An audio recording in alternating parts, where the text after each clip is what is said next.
네, 오늘은 요한복음 2장 1절에서 12절까지 가나의 혼인잔치 그 표적과 그 의미에 대한 말씀인데 본문을 같이 읽겠습니다.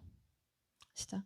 사흘째 되던 날 갈릴리 가나에 혼례가 있어 예수의 어머니도 거기 계시고 예수와 그 제자들도 혼례의 청함을 받았더니 포도주가 떨어진지라. 예수의 어머니가 예수에게 이르되 저들에게 포도주가 없다 하니 예수께서 이르시되 여자여 나와 무슨 상관이 있나이까 내 때가 아직 이르지 아니하였나이다.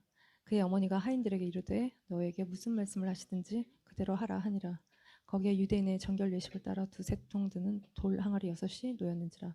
예수께서 그들에게 이르시되 항아리에 물을 채우라 하신즉 아기까지 채우니 이제는 떠서 연회장에게 갖다 주라 하심에 갖다 주었더니 연회장은 물로 된 포도주 맛을 보도 어디서 났는지 알지 못하되 물도는 하인들은 알더라. 연회장이 신랑을 불러 말하되 사람마다 먼저 좋은 포도주를 내고 취한 후에 낮은 것을 내거늘 그대는 지금까지 좋은 포도주를 두었도다 하니라. 예수께서 이 첫 표적을 갈릴리 가나에서 행하여 그의 영광을 나타내심에 제자들이 그를 믿으니라. 그 후에 예수께서 그의 어머니와 형제들과 제자들과 함께 가버나움으로 내려가셨으나 거기에 여러 날 계시지는 아니하시니라. 아멘. 예, 오늘 2장에는 두 가지 사건이 나와요. 갈릴리 가나에서의 혼인잔치, 웨딩, 물로 포도주를 만드시는 사건과 또 뒷부분에는 성전을 청결하게 하시는 장사한 장사짓을 다 내쫓는 그 사건이 나오는데 오늘은 갈릴리의 이 가나에서의 혼인 잔치를 보시면 예수님이 제자들을 부르신 이후에 처음 행하신 첫 표적 사건이죠. 그래서 요한복음에는 7가지의 표적 기사가 나오는데 4장에 왕의 신하와 아들을 고쳐주시는 사건, 또 5장에는 38년 된 병자를 고치시고 6장에는 5천 명을 먹이시고 무리도 걸으시고 9장에는 소경을 고치시고 11장에 나사로를 살리시고 21장에는 153마리의 물고기를 잡는 그래서 이 7가지 표적 기사 중에 오늘 이 기적이 맨 처음 행하시는 표적인데 이 표적은 물이 포도주로 변한 것이죠. 굉장히 놀라운 일이에요.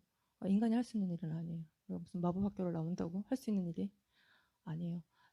하나님만이 하실 수 있는 우리 삶에 이런 기적이 일어나기를 우리가 기도하는데 그러나 이거 자체가 놀라운 것이 아니라 예수님께는 이게 일상이죠. 천지 만물을 지으시고 만물을 주관하시는 예수님께는 그냥 일상입니다. 다 하실 수 있는 일들이에요. 그래서 이거 자체가 놀라운 것이 아니라 우리가 여기에 초집중하는 것이 아니라 이 기적을 일으키시는 예수님이 누구신지 예수님이 앞으로 하시려고 하신 일이 무엇인지를 상징하는 예수님의 행하신 일들이신 것이죠. 그래서 이게 막 이거 자체 막 기적 막 신기하다 이렇게 보면 뭐 애굽의 마술사도 모세가 행했던 것들 어느 정도 따라하는 귀신도 어느 정도 흉내를 낸다. 그렇기 때문에 우리가 속을 수도 있고 속을 수도 있는. 그래서 우리가 이제 끝없이 자극적인 거, 신비한 것들을 추구하는 것은 하나님과 우리 관계에 본질적인 것은 아니다. 그러나 우리는 굉장히 현상을 추구한다. 왜냐하면 우리 안에 영적인 되게 답답함이 있기 때문에 그것들을 이렇게 뚫기 위해서 이런 것들을 추구하죠. 뭐가 보일 것 같은데 보이지 않고 알 것 같은데 뭔가 잘 모르겠는 답답함이 있기 때문에 기도 많이 하고 막 능력 많은 사람들 우리가 쫓아가요. 뭐 우리는 영적인 순수한 갈망이라면 그것들을 통해서 하나님 우리를 영적으로 업그레이드 시키실 것입니다. 근데 약간 색깔이 좀 변질된 믿음이 없어서 자꾸 그러고 그런 것들을 좋아하기 때문에 자꾸 그럴 때 우리에게는 이게 되게 믿음 없는 믿음으로 걷지 못하는 우리의 삶의 모습. 영적인 능력은 우리가 내가 내 삶에 부딪히는 문제, 뭐 자식 문제, 뭐 남편 문제, 내 안의 문제 이런 것들을 막 기도하고 뚫어낼 때 이게 내 안에 영적인 능력이 되는 것이고 이게 누구의 것들을 흉내내는 것이 아니라 하나님 나에게 주신 그 능력이 되는 것이죠. 그러니까 세상은 굉장히 이성적인 것 같지만 굉장히 초영적인 세상입니다. 하나님이 아닌 대상을 굉장히 영적으로 찾고 구하기 때문에 우리 영적인 세상에서 정말 하나님의 그 표적이 무엇인지 하나님이 누구신지를 아는 것은 굉장히 중요한 것이죠. 그래서 예수님의 이런 표적을 통해서 자기가 누구신지를 나타내시는 것이 목적이고 이 표적을 통해서 우리가 예수님을 아는 것, 믿는 것, 그분을 따르는 것으로 나아가야 된다는 것이죠. 그래서 오늘 본문에 같이 읽읍시다. 시작. 예수께서 이 첫 표적을 갈릴리 가나에서 행하여 그의 영광을 나타내심에 제자들이 그를 믿으니라. 예. 갈릴리 가나에서 행하여 그의 영광을 나타내셨다는 것이에요. 그래서 제자들이 믿었다는 것이에요. 이게 이 표적의 목적이죠. 그래서 이 표적이라고 나와 있는데 뭐 미러클라고 되어 있고 이게 뭐 사인이에요. 헬라어로 이거는 세메이온. 그래서 뭔가를 표시하고 나타내고 알려주고 보여주는 것이. 그러니까 이것 자체도 대단히 놀랍습니다. 이게 우리가 과학, 이성 이런 세계 속에 살아가고 있는데 물이 포도주로 변하고 이게 이제 과학적 사고를 벗어나는 이상한 일이 일어난 것이죠. 그래서 굉장한 일인데 이것 자체가 갖는 의미가 있다는 것이. 그래서 히브리어로 이거는 세메이온 헬라어의 세메이온 오트에 해당하는 그러니까 어떤 증거, 그래 표징, 가인의 표, 구약의 무지개 언약 증거 이게 다 오트죠. 그래서 가인의 표, 동생을 죽이는 분노와 질투와 살인으로 죽이는 그 가인에게 베푸시는 하나님의 가인의 표, 가인을 죽이지 못하게 하는 뭐 이런 가인에게 이런 표를 하나님 주시나 이게 다 우리가 우리 안에 분노와 살인과 죽을 수밖에 없는 죄인들을 향해 베푸신 하나님의 구원의 은혜 이거 표인 것이. 노아의 그 무지개 언약도 노아와 노아 가족과 그 땅의 만물과 세우신 하나님의 언약도 이게 무지개 언약 증거. 이게 오트죠. 오트는 무지개예요. 그래서 하나님이 다시는 물로 심판하지 않으시겠다는 십자가의 구원과 은혜를 나타내는 그 물 심판을 기억하고 십자가로 우리를 이끄시는 주님의 그 십자가를 기억하게 하는 것, 그걸 보게 하는 것, 이게 이제 오튼 거예요. 이게 무지개가 그래서 오튼 것이죠. 그래서 이 가나 안에 이 가나의 갈릴리 가나의 이 혼인 잔치에서 예수님이 누구신지 또 예수님이 무엇을 하실지를 나타내시는, 그래서 처음부터 주님은 마지막 때를 이야기하시는 또 종말의 것들을 또 보여주시는, 그래서 영광을 나타내시고 제자들이 믿게 하시는 그래서 그 예수 그리스도의 구원과 은혜와 그러니까 주님을 아는 것이 구원이죠. 주님을 믿게 하는 것, 이게 이 표적의 그러니까 의미인 것이, 목적인 것이에요. 그래서 오늘 보면 2장 1절 말씀 읽읍시다. 시작. 사흘째 되던 날 갈릴리 가나에 혼례가 있어 예수의 어머니도 거기 계시고. 이게 첫 표적 기사의 배경이 혼례, 이게 백그라운드가 이게 혼례, 웨딩, 뭐 메리지. 근데 여기에 문제가 생긴 것인데 잔치하면 빠질 수 없는 포도주가 떨어졌다는 것이죠. 어떤 현실적인 문제가 이 잔치에서 생겼어요. 이 배경이 혼인 잔치인데 그러니까 하나님 나라를 혼인 잔치에 비유하죠. 그래서 이미 잔치가 시작이 되었습니다. 주님의 나라가 임했고 잔치가 시작되었고, 그래서 돌아온 탕자에게 아버지가 잔치를 베풀어 주시는, 그래서 우리가 주님을 알고 믿고 주님께로 한 영혼이 돌아오면 하늘에선 잔치가 벌어진다는 것이죠. 그리고 어린 양의 혼인잔치로 계시록에 이 잔치는 마무리가 될 것이고 완성이 될 것이에요. 그래서 마태복음 22장 2절에 천국에 대한 비유를, 천국은 자기 아들을 위하여 혼인 잔치를 베푸는 어떤 임금과 같다고 이야기하고 있어요. 그래서 이렇게 결론이 청함받은 사람은 많은데 택함받은 자는 적다는 것이죠. 그래서 종들을 보내서 이 청함받은 자들을 혼인 잔치에 부르는데 뭐 밭에 가고 뭐 비즈니스 하러 가고 나머지는 잡아다가 죽이고, 그래서 길거리에 나가서 사람들 다 불러 모으는데 온 자들 중에 예복을 입지 않은 자들은 바깥 어두운 곳에 던져지는, 그래서 예복을 입어야 된다는 것이죠.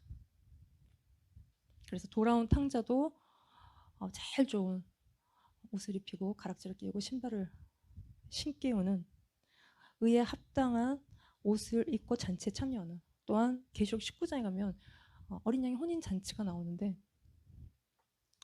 계시록 19장 8절 말씀 읽읍시다. 그에게 빛나고 깨끗한 세마포 옷을 입도록 허락하셨으니 이 세마포 옷은 성도들의 옳은 행실이로다. 예. 그러니까 세마포 옷을 입도록 허락하셨으니 이거는 성도들의 옳은 행실이다. 의의 옷을 우리가 입어야 되는데 이게 성도들이 입을 옳은 행실로 그 옷을 입는 것이 회개한 삶의 열매인 것이. 우리가 이제 회개한 삶, 그러니까 뭔가 마음에 찔리고 하면 안 되는 것들 이제 더 이상 하지 않는 그런 거 다 버리는 게 거룩한 우리가 삶을 사는 것. 그럴 때 우리가 아버지께서 입혀주신 제일 좋은 의의 옷을 입고 그에 합당한 거룩한 삶으로 어린 양의 혼인잔치에 그 빛나고 깨끗한 생화옷을 입는 것으로 그 잔치에 참여할 때 이게 이제 그러니까 완성된 그림인 것이에요. 그래서 계시록의 7 대접 심판 이후에 예수님이 재림하시고 어린 양의 혼인잔치가 있고 천년왕국에 들어가서 우리가 주님과 함께 사는 것입니다. 그래서 계시록 19장 6, 7, 8절 말씀을 같이 읽읍시다. 시작. 또 내가 들으니 허다한 무리의 음성과도 같고 많은 물소리와도 같고 큰 우레소리와도 같은 소리로 이르되 할렐루야 주 우리 하나님 곧 전능하신 이가 통치하시는도다. 우리가 즐거워하고 크게 기뻐하며 그에게 영광을 돌리세. 어린 양의 혼인계약에 이르렀고 그의 아내가 자신을 준비하였으므로 그에게 빛나고 깨끗한 세마포옷을 입도록 허락하셨으니 이 세마포옷은 성도들의 옳은 행실이로다. 그의 아내가 자신을 준비했고 그래서 빛나고 깨끗한 세마포 옷을 입도록 허락하셨다는 것이죠.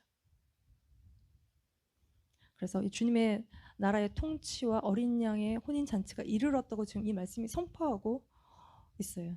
그리고 준비된 신부는 세마포 옷을 입도록 허락이 되었다는 것이죠.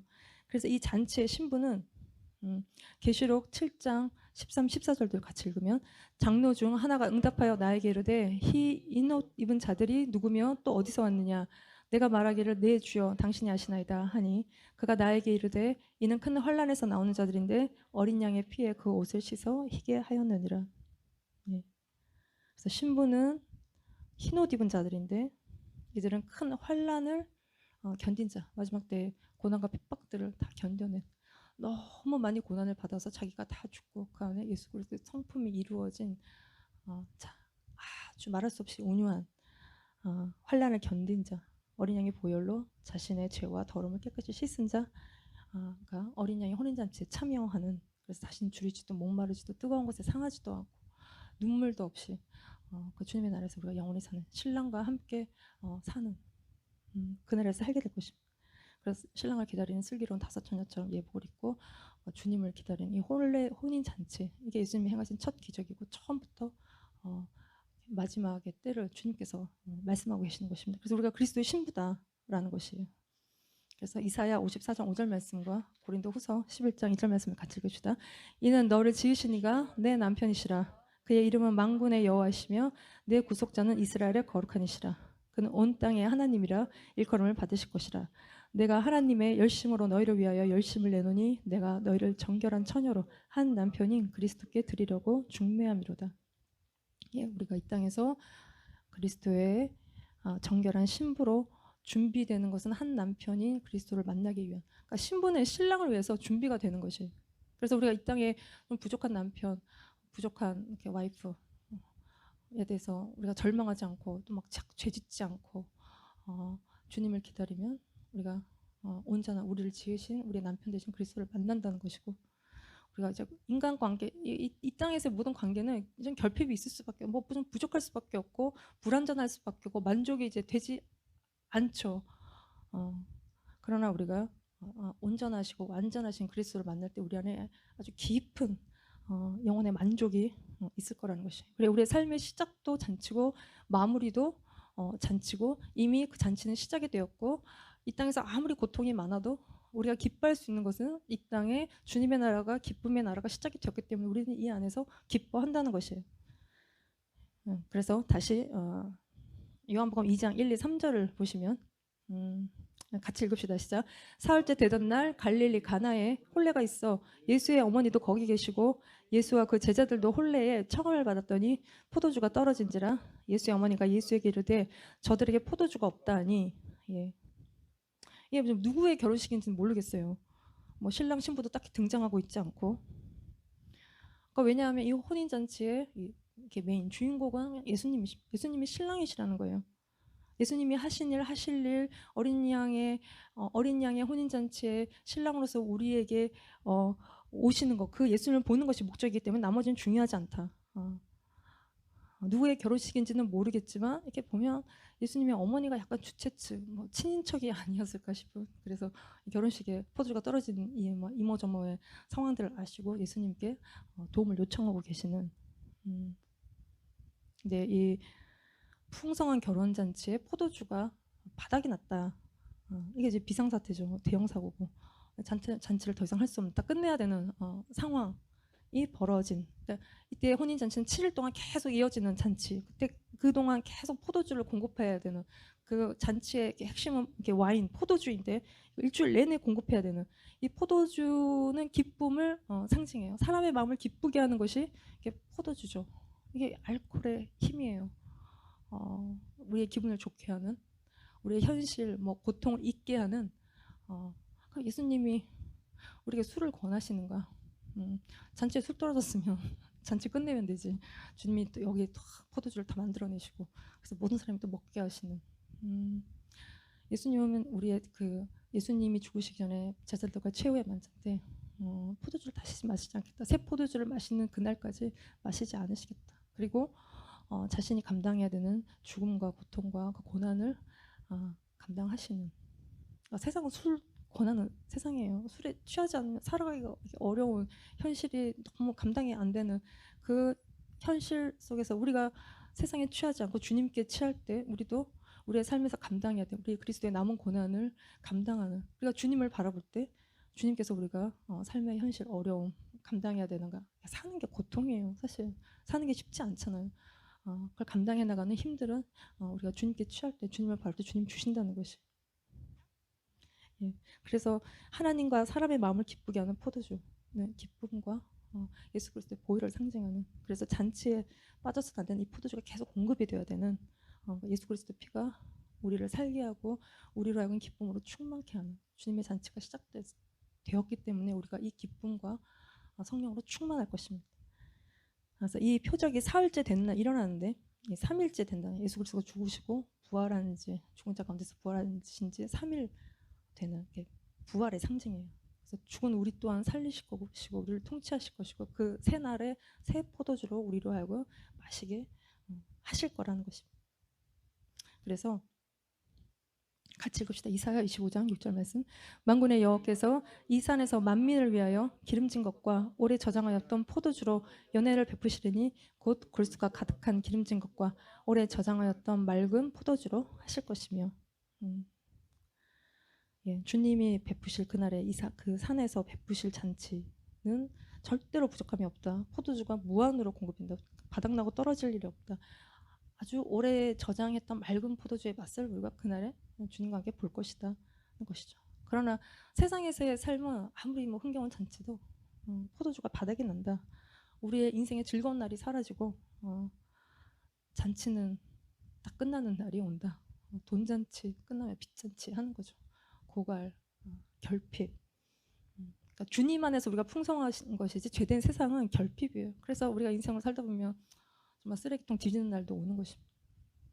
뭐 이제 코비드, 뭐 물가 상승, 그래서 쓰레기통 뒤지는 사람들이 굉장히 많아졌다고 이야기하는. 뭔가 좀 이렇게 좀 괜찮은가 싶은데 뭔가 굉장히 또 어려워지는. 그래서 우리가 시종일관 살면서 항상 기뻐하는 것이 세상에서 가장 어려운 일이에요. 우리가 삶에 너무 어려운 일들이 많고 예상치 못한 사고들도 많고 이런 일 저런 일이 많고 삶의 기쁨을 빼앗아가는 일들이 나에게, 가족에게 또 누군가에게 닥쳐오기 때문에 이게 참 어려운 것이죠. 저희 친정 어머니도 저희 아버지가 돌아가셨을 때 깊은 상실감. 그러니까 이게 이제 뭐가 정신이 약간 왔다 갔다 하면서 깊은 상실, 좌절. 워낙 찬양의 은사가 있어서 찬양하기를 좋아하시는데 이 마음에서 찬양이 나오지 않고 그러니까 마음과 입에서 찬양이 나오지 않는다고 이야기하시는, 너무 이상하다고 얘기하시는 게 이제 마음의 포도주가 바닥이 난 상태인 것이. 우리 안에 뭔가 어떤 상실감, 내가 사랑하는 사람을 잃고 뭐 가족 누군가를 잃고 또 어떤 상황과 어떤 환경들을 처할 때 뭐 어떤 부족함, 결핍, 뭐 호르몬의 부족, 행복감의 부족, 또 우리가 늙고 병들면 점점 더 우리의 삶의 상황이 기쁨보다는 어려움에 처하는 그때 이게 이제 우리 삶의 현실인데 잔치에서 포도주가 바닥이 난 이 삶의 상황에 마리아가 예수님께로 가죠.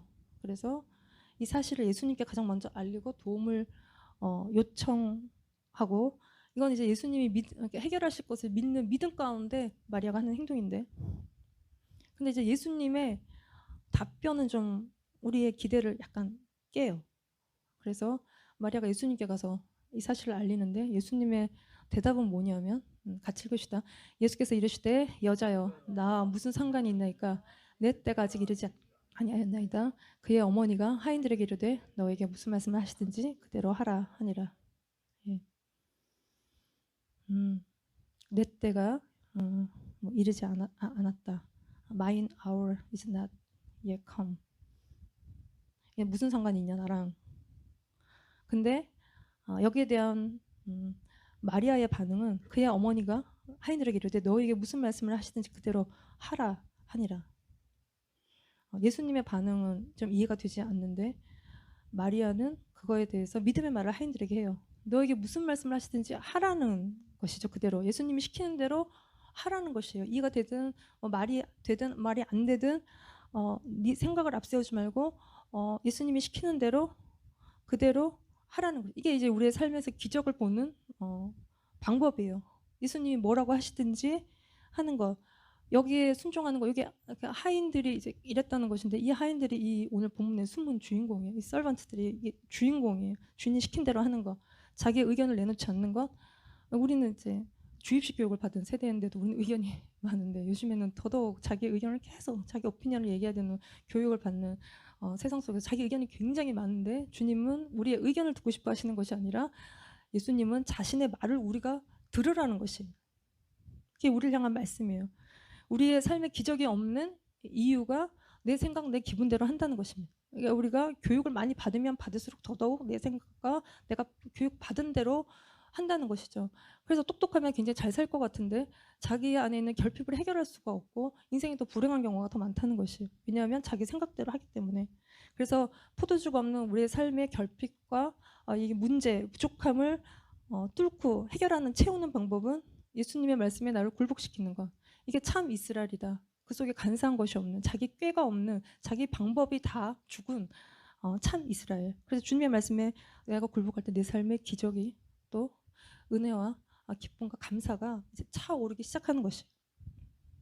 우리의 삶은 예수님은 이 오늘 본문에서 뭐 잔치를 이야기하고 있지만 또 기쁨을 이야기하고 있지만 사실 우리의 삶은 고통과 마주한 삶이에요.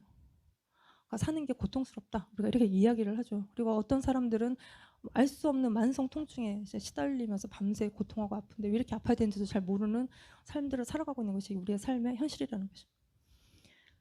이게 제가 첫 아이를 이제 낳을 때 이게 죽는 게 이런 거구나. 진짜 하나님이 나를 딱 죽이기로 작정하셨구나. 그래서 애를 낳으러 들어갔는데 애를 낳고 나오는 여자가 세상에서 그렇게 부러운 것은 이게 굉장히 불길한 예감이 이렇게 들어오는. 그래서 48시간 no food, no water, 뭐 a lot of pain. 그래서 이게 정말 애가 나올 때는 손가락 하나 들어 올릴 힘이 없는, 생각은 다 멀쩡하게 살아있는데 몸은 다 이렇게 죽은 사람 같은. 그래서 애를 낳고 나오는데 그게 굉장히 큰 병원이었고 간호사들이 되게 많았어요. 내가 실려서 나오는데 막 박수를 쳐줬어요. 살면서 이런 박수를 받아보기는, 야 진짜 저렇게 애를 못 낳는 여자는 저보다 훨씬 늦게 들어갔는데 다 나가고 집에 다 갔는데 이제 병원실로 다 옮겨갔는데 저만 막 그러고 있는. 근데 제가 이렇게 애를 낳기 한 달 전까지 대학생 사역을 했는데 사역을 끝내면서 쉼이 필요하다. 힘들다. 영광의 상처. 뭐 이런 것들을 많이 생각하고 있을 때였어요. 근데 주님이 저를 뭐 쉼이 아니라 이렇게 죽이는 길로 데려가시는. 그래서 애를 낳고 나서도 상처가 좀 아물지 않아서 막 이렇게 이제 똑바로 앉아서 밥을 먹을 수가 없어서 네 발로 기어다니기도 하고. 또 이제 애 젖을 먹이는데 애가 또 빽빽 우니까 젖을 이제 먹이면 젖을 또 꽉 깨물어서 이렇게 가슴에서 피가 나서 그거 이제 젖을 말리고 그만 먹여야 되는 상황이 벌어졌는데 또 제 소신이 꼭 아이는 엄마 젖을 먹어야 된다. 품에 안고 꼭 젖을 먹여야 애 몸과 마음이 건강하다. 이런 생각이 가득했기 때문에 짜서 먹이다가 공포에 전몸살이 또 와고 막 온몸에 열이 나고 그래서 애한테 그냥 어쩔 수 없이 젖을 또 빨렸더니 막 상처 난데 애들이 죽을 힘을 다해서 젖을 빨아요.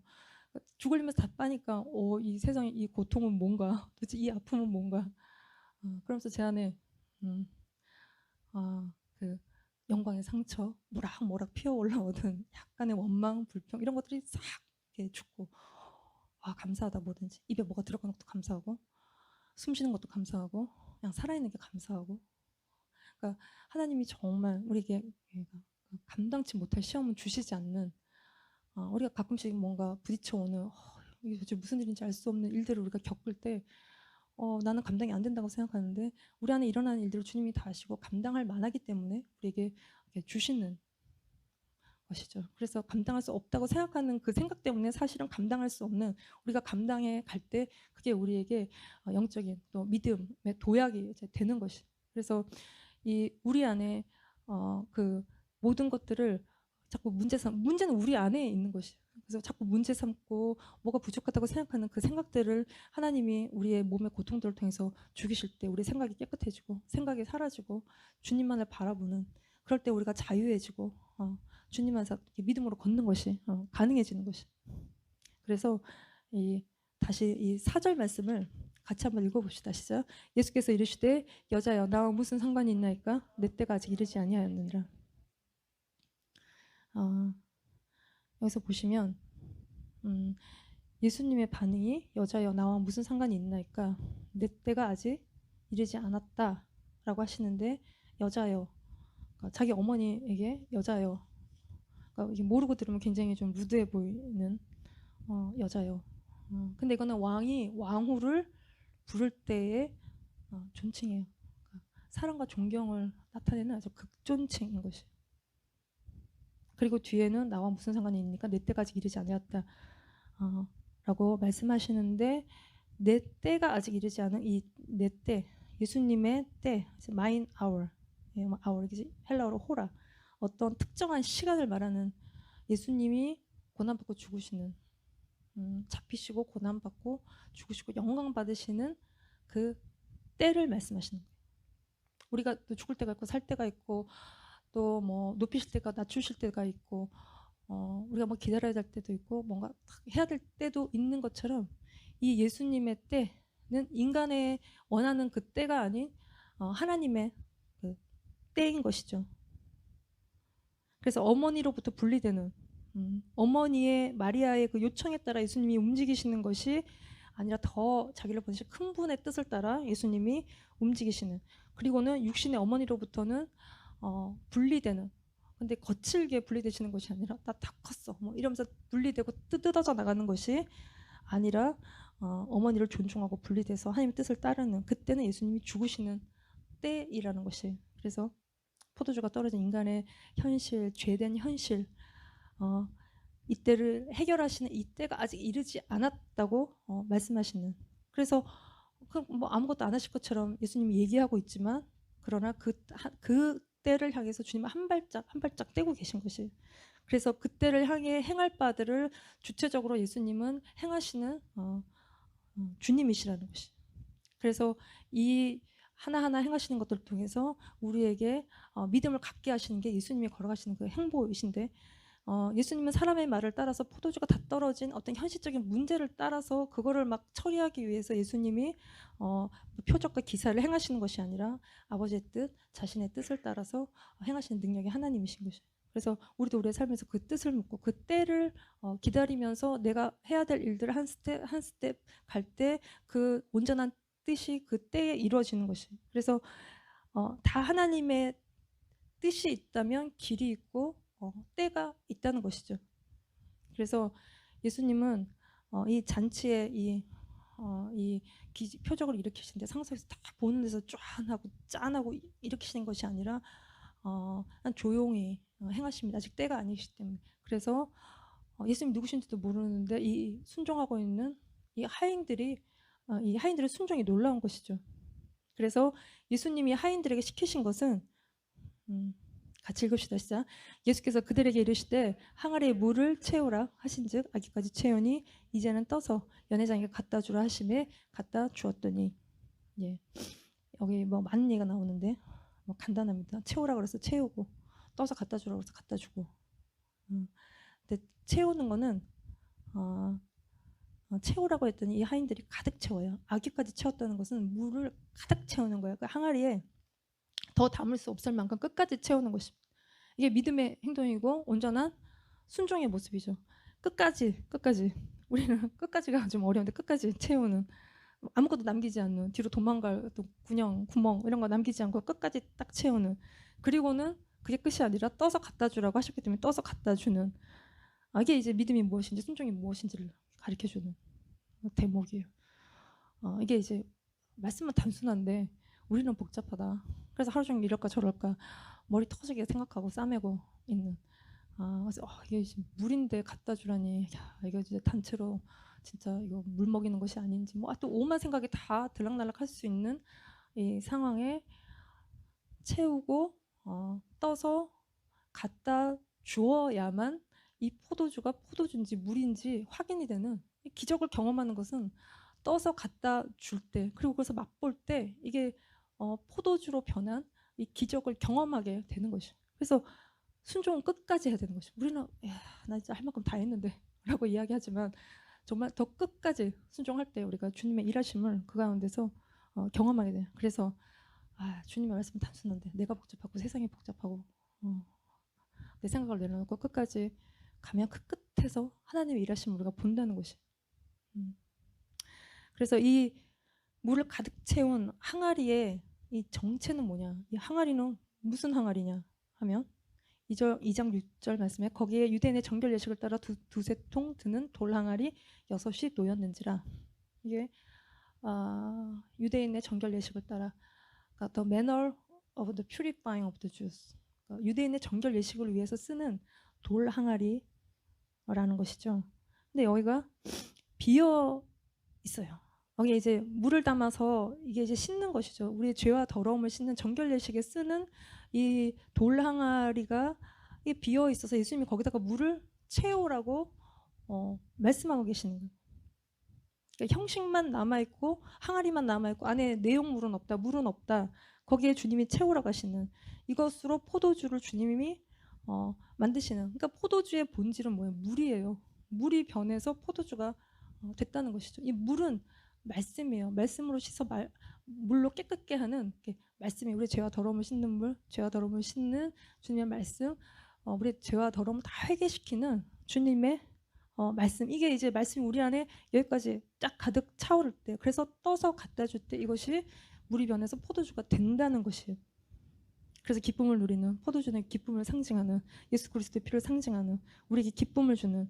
그래서 그리스도의 피가 우리의 모든 죄에서 우리를 자유케 하는. 죄는 우리에게 결핍을 주고 고통을 주고 정말 얽매이게 하는, 모든 인간관계를 단절시키고 홀로 외롭고 고독하게 하는 우리의 모든 죄로부터 단절시키는, 그래서 그것들을 끝내는, 자유케 하는 예수 그리스도의 피인 것이고 말씀인 것이고, 그래서 말씀으로 가득히 채우면 그 물이 변해서 그 그리스도의 보혈이 우리를 완전히 자유케 하는, 우리 안에 빼앗긴 모든 기쁨과 감사를 회복시켜 준다는 것이. 예. 그래서 이 포도주의 맛을 본 사람들의 반응은 뭐냐? 이 포도주를 떠서 갖다 줬던 이 포도주를 마신 사람들의 반응은 뭐냐면 9절 10절 같이 읽읍시다. 연회장은 물로 된 포도주를 맛보고도 어디서 났는지 알지 못하되 물떠온 하인들은 알더라. 연회장이 신랑을 불러 말하되 사람마다 먼저 좋은 포도주를 내고 취한 후에 낮은 것을 내고는 그대는 지금까지 좋은 포도주를 두었도다 하니라. 예, 정신이 있을 때 좋은 포도주를 내서 그 맛을 알게 하고 취하면 아무거나 내서 뭔 맛인지 모르니까 그런다는 것입니다. 그러나 예수님이 하시는 일은 처음보다 더 좋은 것을 내시는, 우리의 결국은 처음보다 훨씬 온전한 것이 올 거라는 거죠. 새 날이 올 것이고 새 기쁨이 올 것이고 온전한 포도주를 마시는, 온전한 기쁨을 누리는 그날이 올 것이다. 지금 주님의 나라가 시작돼서 기쁨의 나라에 살고 있지만 우리는 갈급함을 경험하고 좀 맛이 있다가 없다가 하는 세상 속에 우리가 살지만, 주님이 다시 오셔서 우리가 새 포도주를 마시는 그날은 온전한 기쁨을 누리게 될 것이라는 것이. 그래서 이 갈릴리 가나의 이 결혼 풍습은 약혼이 있고 결혼식이 있어요. 약혼 인게이지먼트. 결혼을 약속하는 거죠. 우리는 지금 다 그냥 결혼식만 하지 약혼식 별로 하지 않는데 이 갈릴리 가나의 결혼 풍습에서는 약혼이 있고 또 결혼식이 있는. 그래서 약혼식 때 신랑이 신부에게 포도주를 따라 주면 신부가 이걸 이렇게 받아서 마시면 약혼이 성사되고 앞으로 결혼하게 되는. 그래서 그게 한 1, 2년 정도의 기간이 있고 그 시간 동안 신랑은 떠나서 신부를 데려오기 위한 준비를 하러 떠난다는 것이죠. 그리고 다시 돌아와서 결혼하게 되는데 이 결혼의 날짜는 뭐 신랑도 모르고 신부도 모르고 아무도 모르는 신부의 아버지만 아는 이게 이제 예수 그리스도 우리의 관계를 말씀하시는 거예요. 우리가 지금 예수님과 우리의 관계는 이 땅에서 약혼한 관계예요. 우리는 주님과 결혼할 것인데 주님이 주시는 포도주 잔을 우리가 지금 받아 마신 것이고 그래서 다시 오실 우리를 데려가실 그 나라에 살게 하실 예수 그리스도를 우리가 기다리는 어린 양의 혼인잔치를 기다리는 우리의 삶인 것이. 그래서 예수님이 다시 오시면 우리가 그리스도의 온전한 신부로 그 혼인잔치에 참여하고 그 나라에서 우리가 주님과 함께 살게 될 것이다 라는 것이. 그래서 예수님이 우리의 마음을 기쁘게 하는 참 포도주십니다. 그래서 하인들처럼 우리가 항아리에 물을 가득히 채우고 말씀으로 우리를 날마다 깨끗이 씻고 우리의 두루마리를 빨고 우리가 날마다 깊이 회개하고 우리를 준비해서 빛나고 깨끗한 생화포스를 우리가 입고 그날에 이 산에서 베푸실 주님의 그 잔치에 우리가 오래 저장된 맑은 포도주의 맛을 맛보는 주님과 함께 영원히 거하는 그날을 소망하는 저와 여러분이 되시고 우리가 정말 순종함으로 우리의 삶에 우리가 되게 많은 문제들을 겪고 사는데 우리가 물이 변해서 포도주가 되는 놀라운 기적을 우리의 삶 가운데도 동일하게 체험하는 끝까지 순종함으로 체험하는 저와 여러분이 되시기를 기도합니다. 예, 기도하겠습니다. 하나님 아버지, 우리의 삶에 많은 부족함과 결핍과 고통 가운데 마리아가 예수님께로 도움을 청하러 간 것처럼 우리도 주님께 나아가게 하시고 주님을 의지하게 하시고 주님께 끝까지 순종함으로 주님을 바라볼 때 정말 우리의 삶 가운데 물이 변하여 포도주가 되는 역사를 경험하게 하여 주시옵소서. 하나님, 주님의 살아계심 우리 가운데 나타내시고 우리가 주님을 바라보고 기도하는 모든 것들로 주님께서 응답하시고 이루실 날을 우리가 바라보게 하여 주시고 우리가 절망하거나 낭망하지 아니하고 끝까지 기도하고 끝까지 순종할 때 주님께서 우리 가운데 일하시는 물이 변하여 포도주가 되는 역사를 우리 가운데 좀 일으켜 주시기를 간절히 원합니다.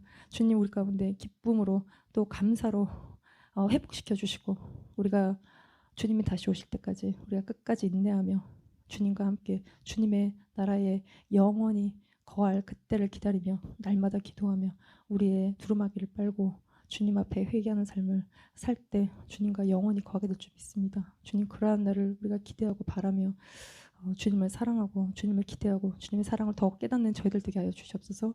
예수님의 이름으로 감사하며 기도드렸습니다. 아멘.